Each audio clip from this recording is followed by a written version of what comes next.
प्यारे साथियों, आपको ये लगता है कि वाच्य के संबंध में प्रश्न आता है लेकिन हम उलझ जाते हैं। कौन सा वाच्य होगा, कर्तृवाच्य, कर्मवाच्य या फिर भाववाच्य? इस प्रकार की उलझन को दूर करने के लिए मैं लेकर आया हूँ आप लोगों के लिए वाच्य का चार्ट। जी हाँ, जिसमें हम तीनों वाच्यों को यानी कि कर्तृवाच्य, कर्मवाच्य और भाववाच्य को एक ही जगह पर मैंने एक इंडेक्स या सारणी के रूप में समाहित किया है, चार्ट के रूप में समाहित किया है।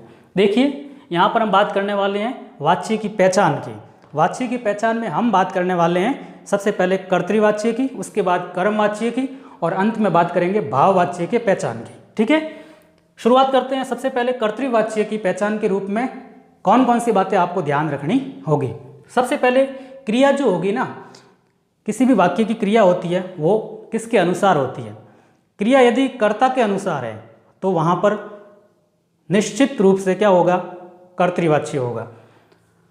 दूसरी बात ये ध्यान रखनी है कि क्रिया यदि कर्म के अनुसार है तब वहाँ पे कर्मवाच्य होगा, और क्रिया न तो कर्ता के अनुसार होगी और न ही कर्म के अनुसार होगी, वहाँ पर भाववाच्य होगा। ठीक है, तो सबसे पहले बात करते हैं हम कर्तृवाच्य की। तो कर्तृवाच्य में पहला बिंदु है क्रिया कर्ता के अनुसार होगी।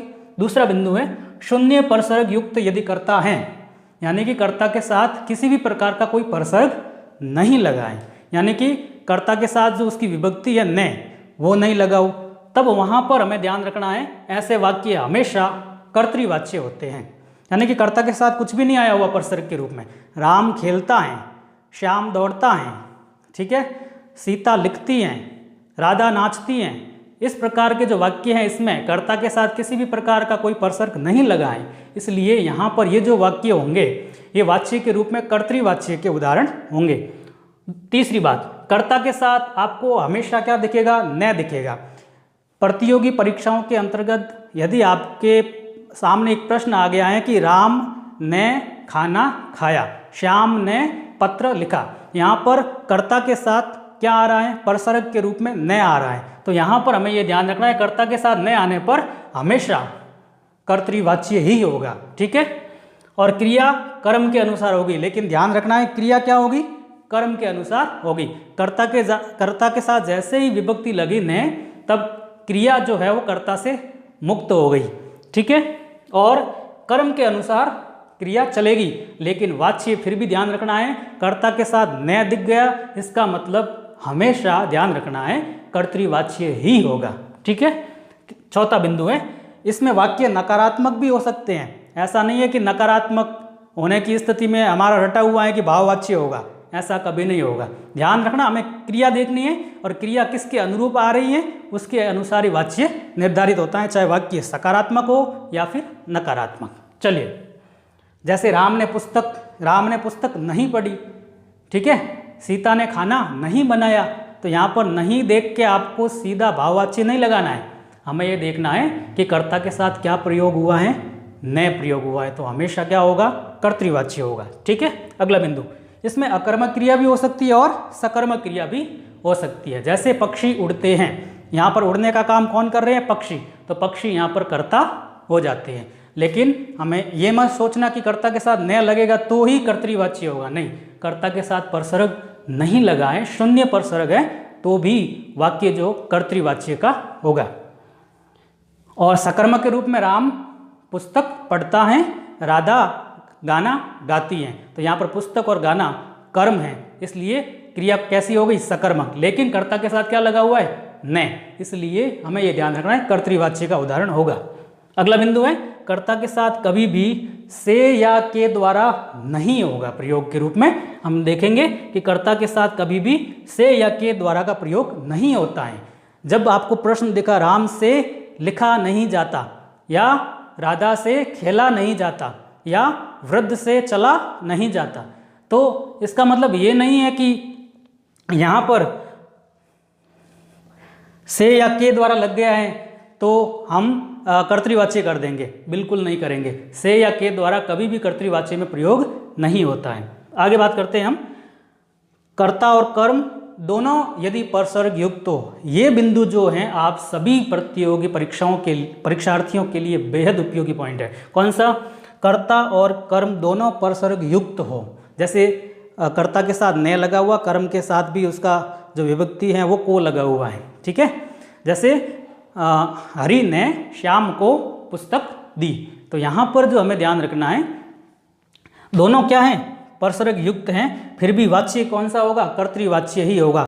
राम ने रावण को मारा, बड़ा प्रसिद्ध उदाहरण है, राम ने रावण को मारा। यहाँ पर दोनों, ये जो बिंदु है सातवां, कर्ता और कर्म दोनों ही अपने साथ विभक्तियां अर्थात परसर्ग लेकर आए हैं।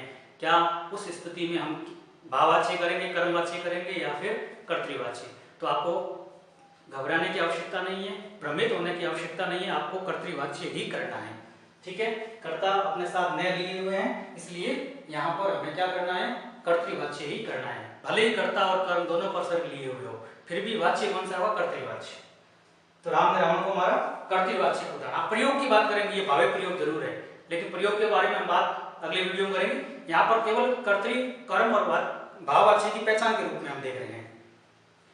अब हम बात करें कर्मवाच्य की। कर्मवाच्य में क्रिया जो है कर्म के अनुसार अनुसरण करती है।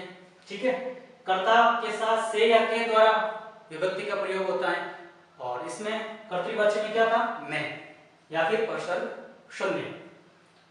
क्रिया हमेशा सकर्मक होगी, इसमें अकर्मक और सकर्मक दोनों होगी कर्तृवाच्य में। कर्मवाच्य में केवल सकर्मक, भाववाच्य में केवल अकर्मक। ये चीज ध्यान रखना।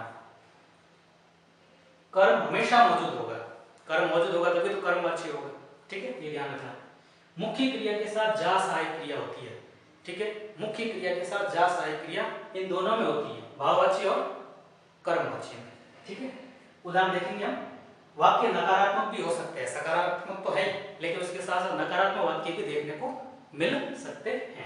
तो इसका मतलब ये नहीं कि वो भाववाच्य कर देंगे, बिल्कुल नहीं। क्रिया किसके अनुसार अनुसरण कर रही है, उसके अनुसार ये वाच्य तय करेंगे। उदाहरण के रूप में, उससे पहले सातवां बिंदु है, कर्ता को प्रकट करने की आवश्यकता नहीं होती। जैसे कभी कभी कर्ता का लोप कर दिया, जरूरत ही नहीं है, अखबार पढ़े जाते हैं, पत्र लिखा जाता है।